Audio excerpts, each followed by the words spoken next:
Hi team, I want to go through something called rep ranges with you. Now, I've given you a program, or when you come to the gym to PT with me, where I determine how many reps that you need to do for that particular exercise. Now, some of you actually asked me to put your weight in for you. Now, that's determining what, if I know it originally, but at the end of the day, these things can change, and I don't like you sticking to the same weight if you know that you can do heavier, or if you need to change it and go lighter.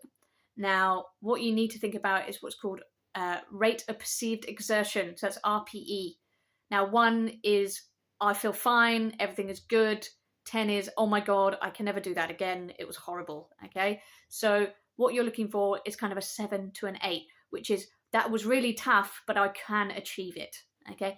And then whatever rep range you're doing, whether it's 4 to 8, 10 to 12, 12 to 15, it really doesn't matter as long as you feel that rate of perceived exertion of 8. Now, you're probably wondering why. Why do we do these rep ranges? What is the purpose of the rep ranges? Why do you tell us to do certain rep ranges? Now, the myths of the gym started off in my training. I was told that if you do rep ranges 1 to 5, you'll get stronger. If you do rep ranges 5 to 10, you'll get bigger muscles. And if you do reps 10 to 15, you can get more endurance in your muscles.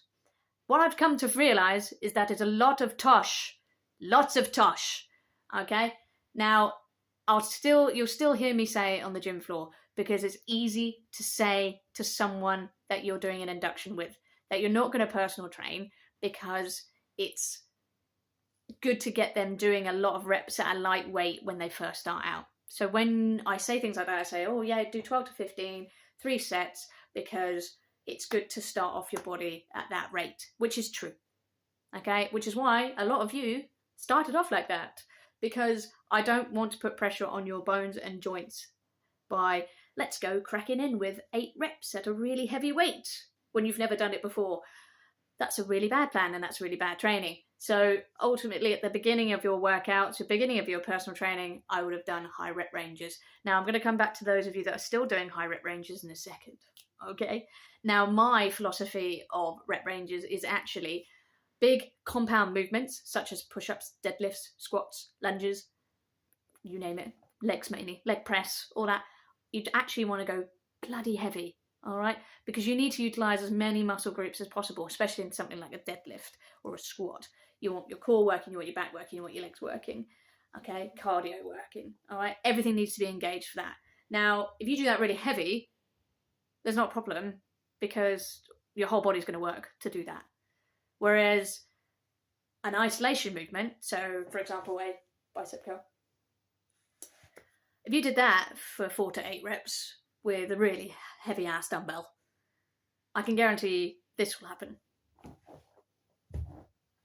Okay, so there's a lot of movement, and we don't want that, because an isolation exercise means one muscle group is working. So the bicep is working to curl the weight up and curl the weight down. There is no core movement, there is no back movement, there's no chest movement, no legs, no shoulders, nothing. It's literally biceps. That's it. So in effect, high rep range is for small muscle groups, low rep range is for big muscle groups. Okay, now where I am now going to be a hypocrite is for all of those of you that are probably of a certain age or a certain condition. So there might be reasons why you're at a lighter weight, but for lots of reps in those movements, such as push-ups, deadlifts, squats, blah. Okay, now that's because, unfortunately, you're a bit older, and that's just part and parcel of life, and it's not a insult to you guys, it's just fact. I'm trying to look after your bones, I'm trying to look after your joints. If I start lumping on 100 kilos on the bar and make you lift it at 60 plus years old, you're not going to like me, and it's not very safe of me. I'd be a shit trainer if I did that. So we want to make sure that the bones and the joints are being used and utilized, but at a lower weight. But because we're doing a lower weight, you can do them for a lot longer. So we can build the endurance and the volume in your muscle groups, but keep you safe and healthy at the same time. So that's for you, for the older lot. You're welcome. Now, rep ranges for yourself. Look on your program. If I've put 4 to 8 reps, I want 4 to 8 reps. probably nearer 8 reps. If I put 8 reps, go nearer 8 reps, but I want it to be hard work. If it's 15 reps on a bicep curl, it needs to be hard for 15 reps. You're getting to 10 and it's too difficult and I've put 15, then you need to lower the weight. It's as simple as that. So next time you ask me to pop your weights on the program, I don't fucking know. So try and work it out yourself. Have a good one, team. Bye.